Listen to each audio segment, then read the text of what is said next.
Seahawks Today by Chat Sports. We are talking Seahawks-Packers, the final preseason game. I have my 5 things to watch for from your Seattle Seahawks, and then we'll answer some questions that you guys have ahead of the game coming up this weekend. Before we get to all of that, though, I want to make sure you join us coming up on Saturday. We're going to be live bright and early. The Boot Moses will be back. I promise you that much.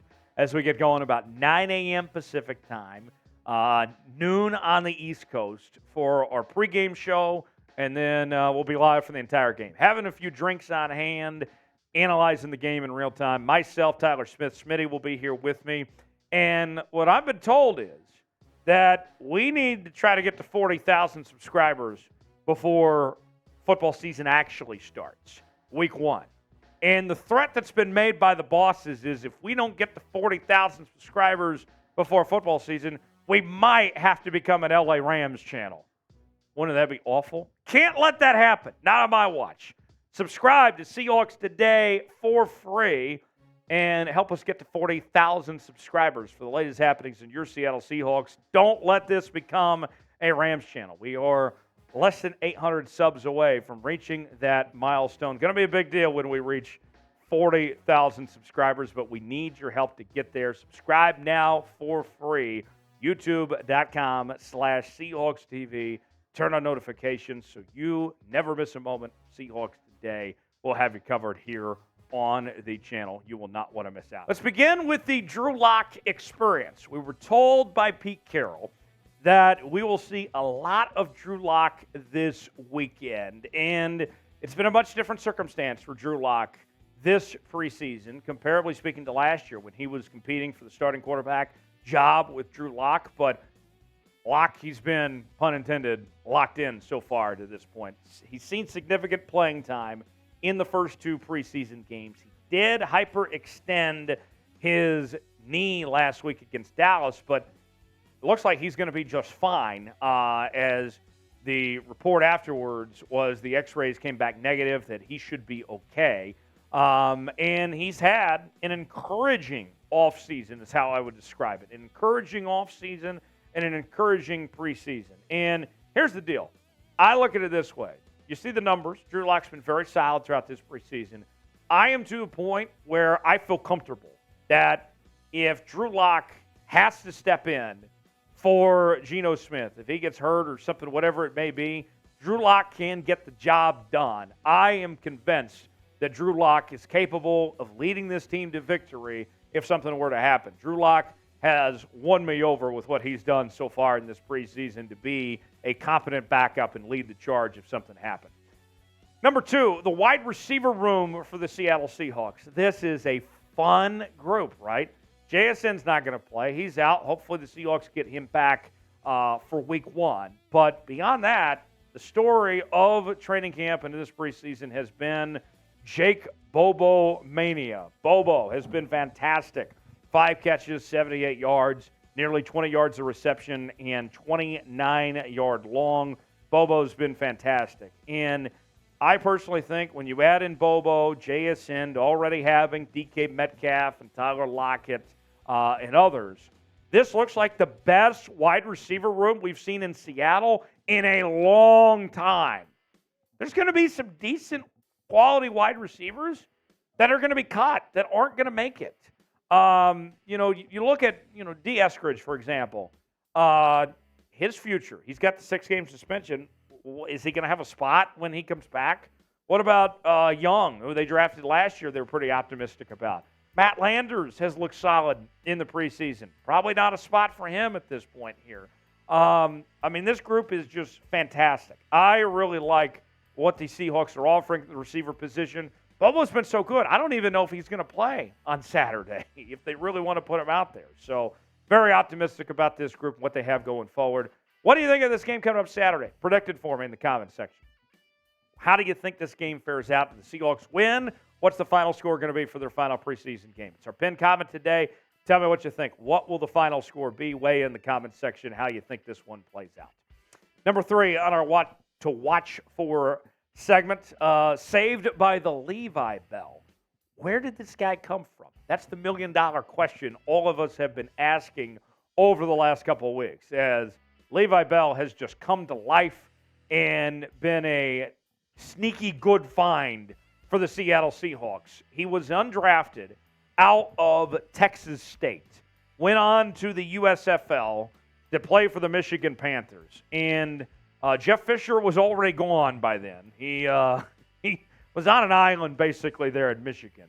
And in 6 games that he played there, he still managed 4 sacks, was tied for 10th in the league in sacks for the entire season. Levi Bell was great. And then, bounced around, tried out for Baltimore. That didn't work out. Ultimately ends up in Seattle. And if you go back to what he did in that last preseason game against Dallas, of all the defensive players, all of them, Levi Bell had the highest grade of any defensive player, 89.5 overall and an 86.1 pass rush grade, according to PFF. I mean, where did he come from? And here's the deal with Levi Bell. No one, and I mean no one, had this guy on their radar before camp. I think when we were doing our roster projections, no one even thought about Levi Bell. Not a disrespect, but he just came out of left field. Now, if he has a solid day on Saturday, he's a lock to make the roster at this point. I don't know how he gets left off based on the way he's played to this point. He steps up again, there's going to be a spot for him on the 53-man roster. An incredible journey, a long road to get here, but well worth it for Levi Bell to end up in Seattle. He'll be fun to watch. The outside linebacker position. This has been a fun group for Seattle. We know how good Uchenna Nwosu is. But the other side, you got Darrell Taylor, who's coming off a season where he had 9+ sacks, but questions about the other things that he doesn't really do well, right? When it comes to things beyond just rushing the passer, run defense, when it comes to coverage and all that, not necessarily the strengths of Darrell Taylor. But then you look beyond that, and there's other options. Boye Mafe is part of the equation, and he's been fantastic. He's expected to be the starter. Derick Hall is expected to be a significant impact, and he's been really good throughout camp and throughout the preseason to this point. Tyreke Smith, also another guy to watch for, who we didn't see a whole lot of last year. This year, his second year, and he looks like a veteran, and you got to work him into the rotation as well. I mean, last week, he led the Seahawks in tackles, had 8 tackles, a sack, 2 forced fumbles, and 1 QB hit. Tyreke Smith was great. All of a sudden, you have some big-time depth. Now, they might end up trading Darrell Taylor because they don't necessarily need him. He's not going to be back next year, and you've got other guys with bright futures that you're going to have around for a while. Look out. This is a fun group, a position of strength for the Seahawks. Finally, on my what to watch for list, got to go to my boy Trey Brown, Boomer Sooner. Trey Brown is been really good, in particular what he did last week, a breakout game in the second preseason matchup against the Dallas Cowboys. 5 tackles, had an interception, tackle for loss, pass breakup. He's making some noise.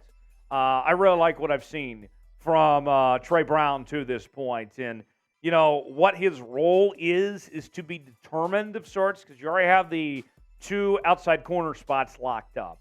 The nickel spot is probably going to go to Devin Witherspoon. But Trey Brown, just throw him out there and figure it out. Let him play.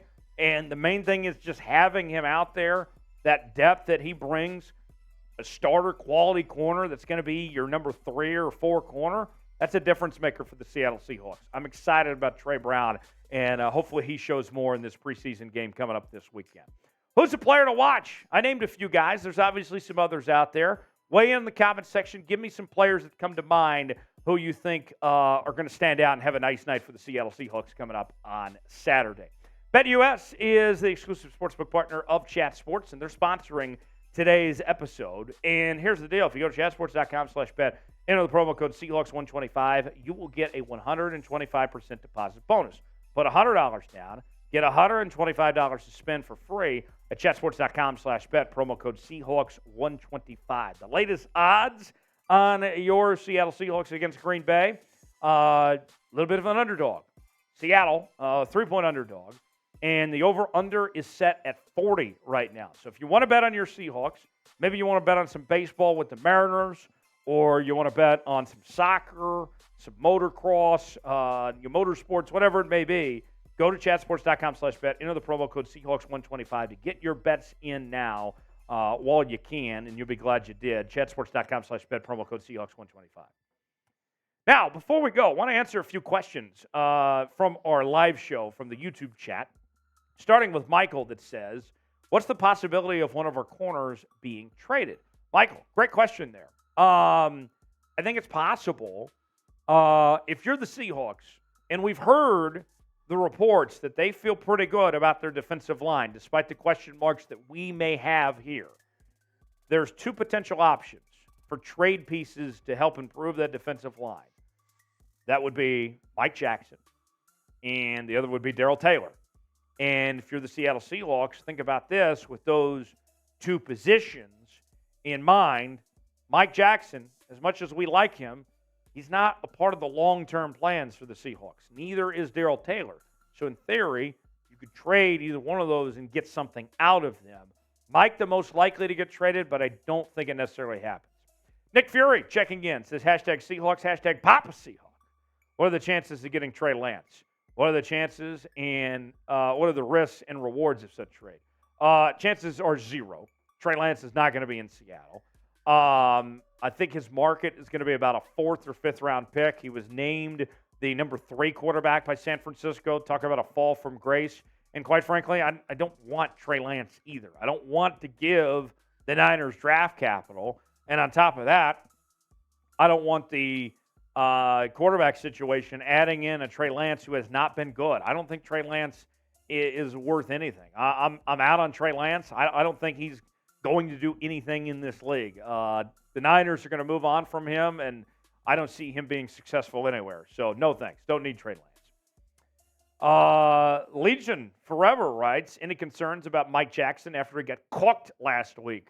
Hashtag Seahawks. Mike Jackson did not have a good game against Dallas, if we're being frank with y'all. And, I mean, think about this, too.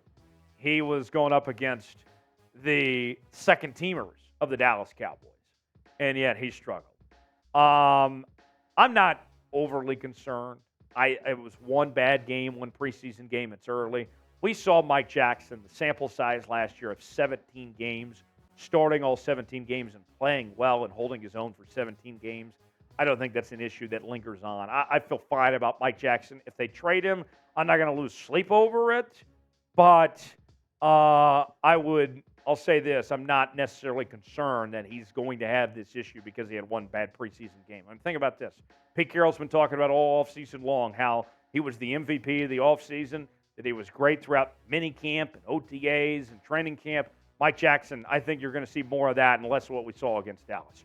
Should the Seahawks trade Mike Jackson? Weigh in. What do you think? Tell me in the comment section. Y for yes, in for no. Should they make a trade or not for trade away Mike Jackson? Weigh in. Tell me what you think in the comment section.